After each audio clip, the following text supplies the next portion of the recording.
नमस्कार मेरे प्यारे साथियों, स्वागत है आप सभी लोगों का अपना यूट्यूब चैनल शिक्षित भारत में। तो उम्मीद करते हैं कि आप सभी लोग स्वस्थ एवं मस्त होंगे और साथ में ये भी उम्मीद करते हैं कि आप लोगों की अच्छा से तैयारी हो रही होगी बोर्ड एग्जाम की। तो प्यारे साथियों, आज जो हम लेकर आए हैं हिंदी का वायरल जो पेपर है 2025 का, जो पेपर में पूछा गया था, उसी का मैं आप लोगों का आज जो दिखाना चाहता हूँ प्रश्नों को, कि आप लोग एक-एक प्रश्नों को ध्यानपूर्वक देखिए और समझिए। ये जो पेपर का जो कोड रहा है वो 801 बी ए का रहा है। तो इस तरह से इसमें आप लोग अपना अनुक्रमांक भर लीजिएगा और इसमें अपना नाम लिख दीजिएगा। चलिए आगे की तरफ बढ़ते हैं। देखिए, इसमें जो आप लोगों को दिया जाता है, जो समय दिया जाता है, वो 3 घंटे 15 मिनट का होता है। 15 मिनट जो होते हैं परीक्षार्थियों को पढ़ने के लिए दिया जाता है और जिसमें पूर्णांक होता है वो 70 नंबर का होता है। तो आप लोगों को शायद सब ये सारी चीज़ें की जानकारी आप लोगों की होगी। आगे की तरफ बढ़ते हैं। देखिए इसमें, अब इसमें देखिए जो खंड अ होता है, खंड अ में बहुविकल्पीय प्रश्न आते हैं, यानी टोटल आपके 20 बहुविकल्पीय प्रश्न होते हैं। पहला जो प्रश्न पूछ रहा है आप लोगों से कि ध्रुव स्वामिनी नाटक के लेखक कौन है? ए निराला जी हैं, बी जयशंकर जी हैं, सी रामकृष्ण दास जी हैं कि डी रामचंद्र शुक्ल जी हैं। तो ये जो है आपका पहले का जो उत्तर होगा, वो ऑप्शन नंबर जो आपका होगा वो होगा बी, यानी कि ध्रुव स्वामिनी के नाटक जो लेखक हैं वो जयशंकर प्रसाद जी हैं। चलिए दूसरा कह रहा है प्रेमचंद का विशेष महत्व किस रूप में है? ए उपन्यासकार में है, बी निबंधकार में है, सी कवि में है और डी नाटककार में है। तो इसका जो ऑप्शन सही होगा, ऑप्शन नंबर ए सही होगा, यानी कि उपन्यासकार में है। तीसरा है रानी केतकी की कहानी के लेखक कौन है? ए है बंग महिला, बी है प्रेमचंद, सी है इंसा अल्लाह खां और डी है मोहन राकेश। जो तीसरे का ऑप्शन की बात करें तो तीसरे का ऑप्शन सी है इंसा अल्लाह खां।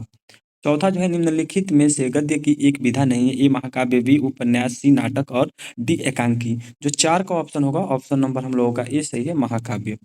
पाँचवा कह रहा है परीक्षा गुरु उपन्यास के लेखक हैं ए यशपाल जी, बी श्री लाल शुक्ल जी और सी डॉक्टर राजेंद्र प्रसाद और डी लाला श्रीनिवास दास। जो 5 का ऑप्शन सही होगा, ऑप्शन नंबर डी है, यानी लाला श्रीनिवास दास जी। छठवां जो कह रहे हैं रामचंद्रिका के रचनाकार हैं ए देव, बी केशव, सी भूषण और डी है मतीराम जी। जो छठवां का ऑप्शन होगा, ऑप्शन नंबर बी होगा, यानी केशव जी। ये आप लोगों का प्रीवियस ईयर्स का पेपर है 2025 का। ऐसे ही आप लोगों के बीच प्रीवियस ईयर्स का हर प्रश्नों को लाया जाएगा, हर वो पेपर को लाया जाएगा जो पूछा होगा आपके प्रीवियस ईयर्स के पेपर में। तो बस आप लोग एक-एक चीज़ों को ध्यान से पढ़िएगा और प्रैक्टिस करिएगा कि कैसा पेपर आता है। सारा जो पेपर होता है वो बनता है प्रीवियस ईयर्स के प्रश्नों से। तो आप लोग एक-एक प्रश्नों को ध्यानपूर्वक देखिए। 7वां जो हमारा कह रहा है कि तार सप्ताह में कितने कवियों की रचनाएँ संकलित हैं? ए 4, बी 7, सी 10 और 100। तो जो 7 का ऑप्शन सही है, ऑप्शन नंबर होगा बी, यानी कि 7 है।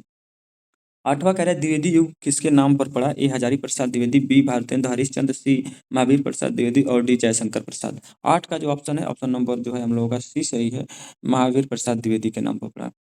8वां देखिए, कह रहा है कुरुक्षेत्र के रचनाकार हैं ए रामेश्वर बहादुर सिंह, बी वेद व्यास, सी जयशंकर प्रसाद और डी रामधारी सिंह दिनकर।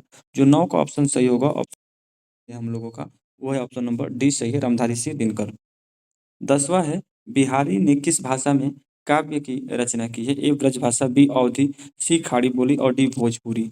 जो 10 का ऑप्शन सही, ऑप्शन नंबर ए है ब्रज। 11 है हास्य रस का स्थायी भाव है, ए क्रोध, बी रीति, सी भय और डी हास्य। जो आपका 11 का ऑप्शन सही होगा वो है डी होगा, यानी हास्य। 12 है चौपाई के प्रत्येक चरणों में मात्राएँ होती हैं, ए 11, बी 16, सी 13 और डी 24। जो 12 का ऑप्शन सही है, ऑप्शन नंबर बी है, यानी कि 16। 13 है पीपर पात सरिस मंडोला पंक्ति में अलंकार है, ए रूपक, बी उत्प्रेक्षा, सी उपमा और डी अनुप्रास। जो 13 का ऑप्शन सही है, ऑप्शन नंबर सी सही है, उपमा। 14 है पंचवटी में प्रयुक्त समास है, ए द्विगु समास, बी क्रमधारय, सी द्वंद्व और डी तत्पुरुष। जो 14 का ऑप्शन सही है, ऑप्शन नंबर ए सही है, यानी द्विगु समास है। 15 कह रहा है गंगा का पर्यायवाची है, ए शूर, बी जलयान, सी गगन और डी सुरसरी। ऑप्शन नंबर जो है डी है, यानी सुरसरी। प्रश्न संख्या 17 कह रहा है कि तद शब्द की चतुर्थी विभक्ति एक वचन पुल्लिंग का रूप होगा। ए तेन, बी तौ, सी तस्म और डी जो है हमारा तस्य। जो हम लोगों का 17 का ऑप्शन होगा वो ऑप्शन नंबर सी सही है, यानी तस्मय। 18 18 कह रहा है कि पद परिचय के दृष्टि से पद कितने प्रकार के होते हैं? ए 2, बी 4, सी 3 और डी 7।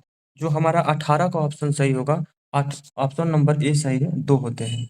19 कर्तवाच्य में प्रधानता होती है ए क्रिया की, बी कर्ता की, सी कर्म की और डी भाव की। जो 19 का ऑप्शन सही है वो होगा ऑप्शन नंबर बी कर्ता की। 20 है भाषा की सबसे छोटी इकाई होती है ए शब्द, बी वाक्य, सी पद और डी अक्षर। जो 20 का ऑप्शन सही होगा ऑप्शन नंबर है डी यानी अक्षर होता है। इस तरह से हमने बहुविकल्पीय प्रश्नों को खत्म किया। अब शुरू करते हैं अपना खंड ब यानी वर्णनात्मक प्रश्न। ये होगा 50 नंबर का टोटल। कह रहा है कि निम्नलिखित गद्यांश पर आधारित 3 प्रश्नों के उत्तर आप लोगों को देना है।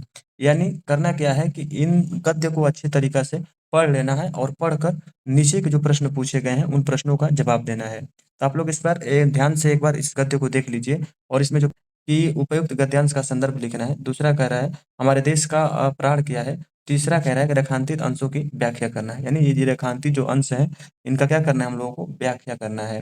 तो एक बार आप लोग अच्छे से इन रेखांकित अंशों को देख लेना है, पढ़ लेना है। इसमें अथवा करके दिया रहता है। यदि आपको लोगों को ऊपर का प्रश्नों का जवाब नहीं समझ में आता है तो आप लोग इसको कर सकते हैं। अथवा का मतलब यही रहता है कि मतलब इन दोनों में से किसी एक को करना है। इसमें भी आप लोगों को गद्यांश पढ़ना है और इस जवाब देना है। उसके बाद से आगे की तरफ बढ़ते हैं। तो इसमें आप लोगों को दूसरे का उत्तर लिखना होगा कि मनुष्य दुःख भोगता है और रेखांकित अंशों की व्याख्या करना है। प्यारे साथियों, इस तरह से आप लोगों को जो अगला वीडियो मैं लेकर आऊँगा, उसमें इन सारे प्रश्नों का जवाब मैं अच्छे तरीके से लिख कर आप लोगों को बताऊँगा, एक-एक प्रश्नों का उत्तर दूँगा। तो बने रहिएगा हमारे वीडियो में ताकि आप लोगों को एक भी प्रश्न जो है ना छोड़ना पड़े।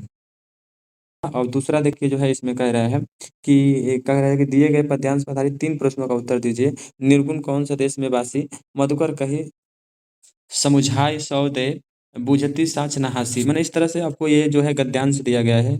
इन सारे गद्यांशों को क्या करना पड़ेगा, अच्छी तरह से रीड कर लेना है, माने अच्छी तरह से पढ़ लेना है। उसके बाद से जो नीचे प्रश्न पूछा है, पहला कह रहा है इसमें उपयुक्त पद्यांश का जो है संदर्भ लिखिए। दूसरा कह रहा है कि पद्यांश से मधुकर शब्द किसके लिए प्रयुक्त हुआ है। तीसरा कह रहा है रेखांकित अंशों की व्याख्या कर रहा है। इसमें भी आप लोगों को अथवा देखने को मिल जाएगा। अथवा का मतलब ये होता है कि आप दोनों में से किसी एक का जवाब देना होगा। तो ये भी आप लोग पद्यांश को अच्छी तरह से पढ़ लीजिएगा। आप लोगों को जो समझ में आएगा, दोनों में से किसी एक का जवाब देना रहता है। इसमें भी आपको करना है, पहला प्रश्न पूछा है कि संदर्भ लिखिए, कविता ने किसकी समाधि पर अपनी भावनाएँ व्यक्त की है और रेखांकित अंशों की व्याख्या करने की बात कह रहा है। एक-एक प्रश्नों को आप लोग ध्यानपूर्वक देखकर कॉपी पे नोट कर लीजिएगा। तीसरा जो प्रश्न कह रहे हैं हम लोगों का इसमें कि निम्नलिखित संस्कृत गद्यांशों में से किसी एक का संदर्भ सहित हिंदी में अनुवाद करना है। यानी एक तो आपका ये हो गया और नीचे अथवा करके ये दिया है। इन दोनों में से किसी एक का आपको जवाब देना होगा। तो इसमें देखिए क्या कह रहा है संस्कृत हमारा कि अस्मत् सांस्कृतिक सदा गतिशील वर्तते मानव जीवनम जो है कुंतलम ऐसा याथा समयम नवम। इस तरह से आप लोग जो है संस्कृत को पूरी तरह से क्या कर लीजिएगा, रीड कर लीजिएगा इस गद्यांश को। और गद्यांश को रीड करके नीचे जो है जो प्रश्न पूछा है अथवा में करके यह भी दिया है, इसको भी आप लोग पढ़ लीजिएगा। इयम नगरी विविध धर्म संगम स्थली है। यह जो नगर है विभिन्न धर्मों का संगम स्थली है। तो जब आप लोग संस्कृत अच्छा से पढ़ लेंगे तो अच्छा से आप लोग जवाब भी दे पाएंगे। उम्मीद कर रहे हैं कि आप ये सारी चीज़ों को पढ़ लेंगे। जो चौथा कह रहा है हमारा, जो चौथा कह रहा है कि दिए गए संस्कृत पद्यांशों में से किसी एक का संदर्भ सहित हिंदी में अनुवाद कीजिए। तो यह है उत्तरम यत समुद्रस्य हिमाचंद्र दक्षिणम। तो इस तरह से ये जो है संस्कृत दिया गया आप लोगों को, ये संस्कृत को पढ़ लीजिएगा। नीचे भी अथवा करके दिया है, यानी इसमें से इन दोनों में से किसी एक का आप लोगों को जवाब देना होगा। तो आप लोग एक-एक प्रश्न को ध्यान से देखिएगा। जितने भी 2 से लेकर जितने भी नीचे के प्रश्न बनते हैं 3, 4, 5, 6, 7 इतना 8 इतनी जितना भी प्रश्न बनता है, आप लोगों को एक-एक करके सारा पेपर का जवाब अगले वीडियो में प्रोवाइड कर दिया जाएगा। तो आप लोग बने रहिएगा हमारे चैनल में। आप लोगों को एक-एक प्रश्नों का उत्तर अगले वीडियो में मिल जाएगा अच्छे से विधिवत से। कह रहा है इसमें देखिए 5वां जो कह रहा है कि अपने पठित खंड काव्य के आधार पर दिए गए प्रश्नों में से किसी एक का प्रश्न का उत्तर देना है, किसी एक का। यानी पहला पूछ रहा है कि मेघदूत खंड काव्य के आधार पर महात्मा गांधी का चित्रण कीजिए। दूसरा कह रहा है मेघदूत काव्य खंड के तीसरे सर्ग का कथन अपने शब्दों में लिखिए। इस तरह से आप लोग इन सारी चीज़ों को अच्छे से पढ़ लीजिएगा। अब देखिए आप लोगों को इसमें च है, छ है, ज है, सारी चीज़ों को ध्यान में देखते हुए 6वां कह रहा है कि क कह रहा है कि निम्नलिखित में से किसी एक लेखक का जीवन परिचय, उनका प्रमुख रचनाएँ भी लिखना है आप लोगों को। देखिए इसमें रामधारी सिंह दिनकर जी हैं, आचार्य रामचंद्र शुक्ल जी हैं और जयशंकर प्रसाद जी हैं। आप लोगों को इन सारे लोगों का जो जीवन परिचय बता दिया गया, जाकर आप लोग वीडियो में देख लीजिएगा। ख है निम्नलिखित कवियों में से किसी एक का कवियों का भी जीवन परिचय आप लोगों को लिखवा दिया गया है विधिवत। आप लोग जाकर देख लीजिएगा वीडियो में। 7वां इसमें पूछ रहा है कि अपनी पाठ्य पुस्तक कंठस्थ एक श्लोक जो है इस प्रश्न पत्र में नया है, श्लोक लिखना है आप लोगों को। 8वां कह रहा है कि अपने भाई की शादी में आमंत्रित करने हेतु क्या करना है, अपने मित्र को पत्र लिखना है। अथवा करके दिया है इसमें। यदि इन दोनों में से कोई एक आ रहा है तो इन दोनों में से कोई एक को आपको हल करना होगा। प्रश्न संख्या 9वां कह रहा है निम्नलिखित में से इन्हीं 2 प्रश्नों का उत्तर संस्कृत में देना है आपको। पहला कह रहा है कि चंद्रशेखरः कः आसीत् और दूसरा कह रहा है भूमेः गुरुवर्त्रं किम् आसीत्। तो आप इन दोनों में से संस्कृत का उत्तर देना होगा। 10वां कह रहा है आप लोगों से कि निम्नलिखित विषयों में से किसी एक पर निबंध लिखना है। ये पहला है साहित्य और समाज, दूसरा है स्वच्छ भारत अभियान, तीसरा है लोकतंत्र में मतदान का महत्व और चौथा है मेरे प्रिय कवि और पाँचवा है नारी सशक्तिकरण। तो इस तरह से आप लोगों को बता दें कि 2 से लेकर और 10 तक के जितने भी प्रश्न हैं, उन प्रश्नों को क्या करेंगे हम कल की वीडियो में पूरी तरह से हिंदी का हो चाहे अन्य किसी भी का जो पेपर का है प्रश्न पूछा गया है, उन सारे प्रश्नों का जवाब एक-एक चीज़ों का आप लोगों को नेक्स्ट वीडियो में मिल जाएगा। तो बने रहिएगा हमारे अगले वीडियो में और आपको एक-एक प्रश्नों का उत्तर हम लेकर आएँगे। आसानी पूर्वक आप लोगों को समझ में आएगा। 2 से लेकर 10 तक के सारे प्रश्नों को सॉल्व कराया जाएगा। थैंक यू, धन्यवाद आप सभी लोगों को।